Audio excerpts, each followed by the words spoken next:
Hello, I'm Michael Depp, editor of TV News Check, and we are in beautiful Las Vegas. It is Saturday, April 22nd, and after 2+ long years, the NAB show is back.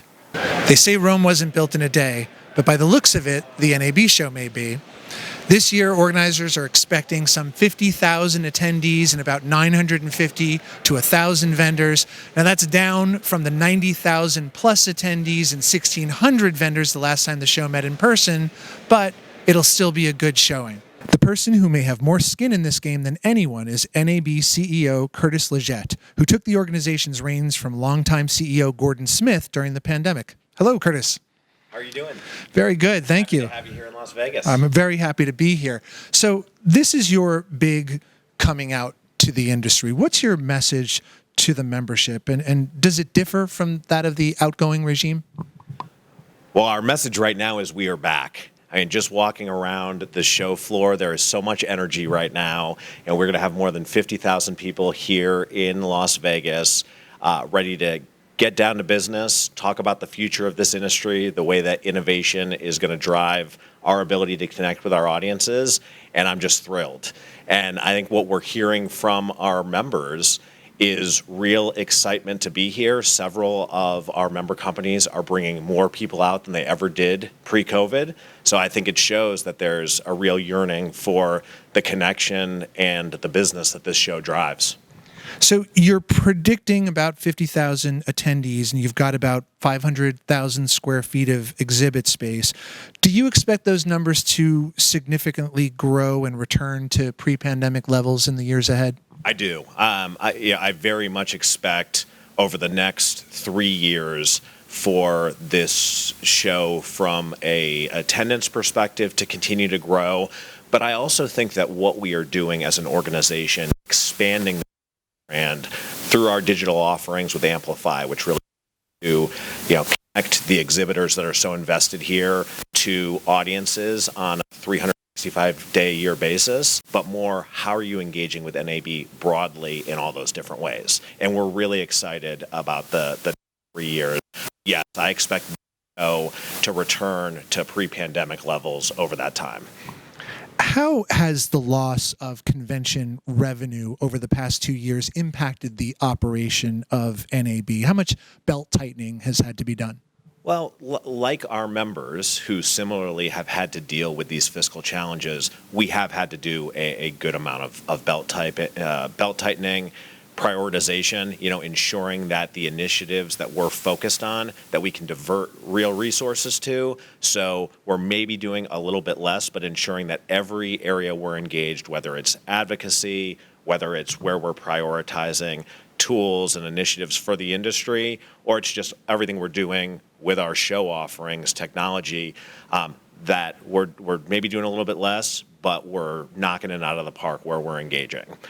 So we've done some belt tightening, but I want to give real credit to both our members who stepped up and helped us absorb some of the financial impact of the loss of the last two shows, but also the show team itself.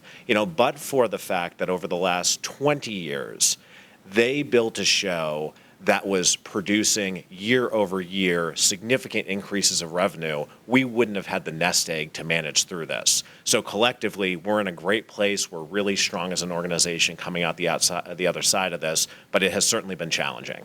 So has the pandemic permanently changed the NAB show? And if so, how so?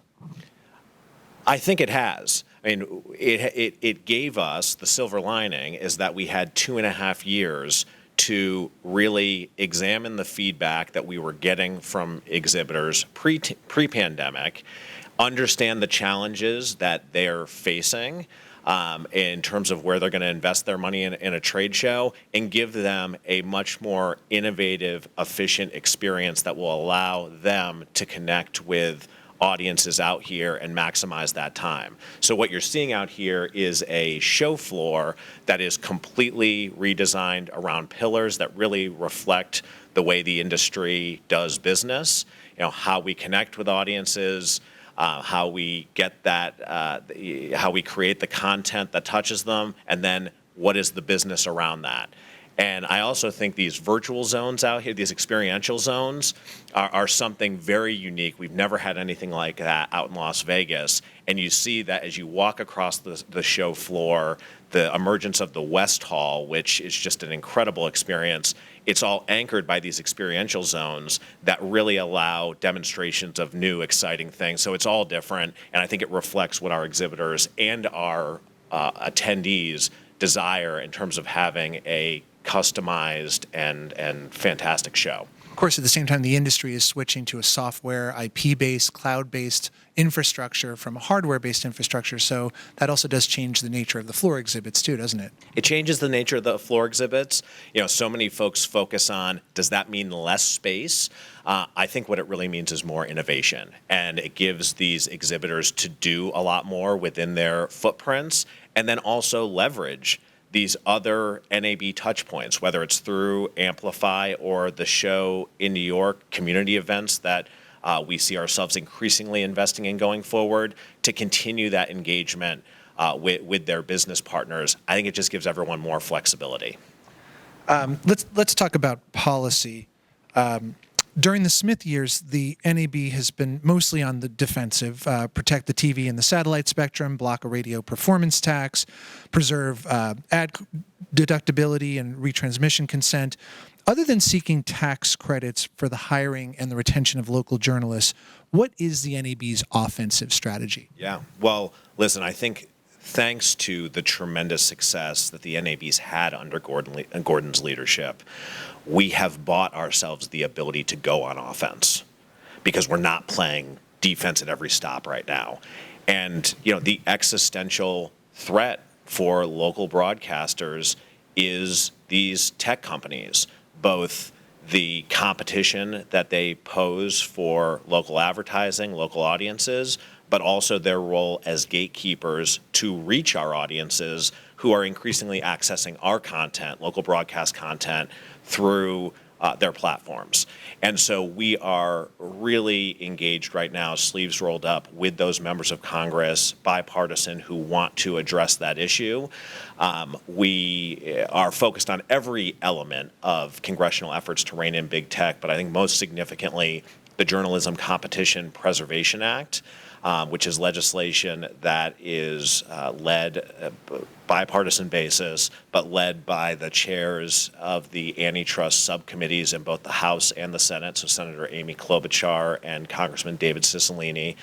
And it would allow broadcasters to level the playing field in their negotiations with these tech platforms to receive fair compensation when their content is accessed through those platforms through a collective negotiation. So we're really excited about the potential there.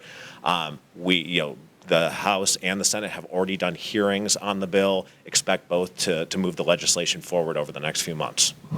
About those tax credits, why should the federal government subsidize the basic business expenses, the cost of journalism of big, well-off companies like Fox, Nexstar, Gray, and Sinclair? What's the argument there?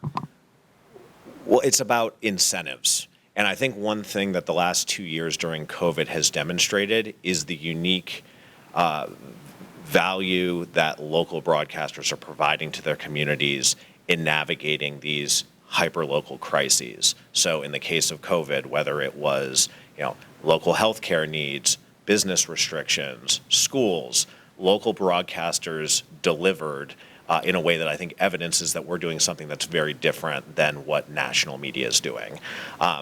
Pair that with the fact that our broadcasters are in their communities, they're connecting rather than dividing.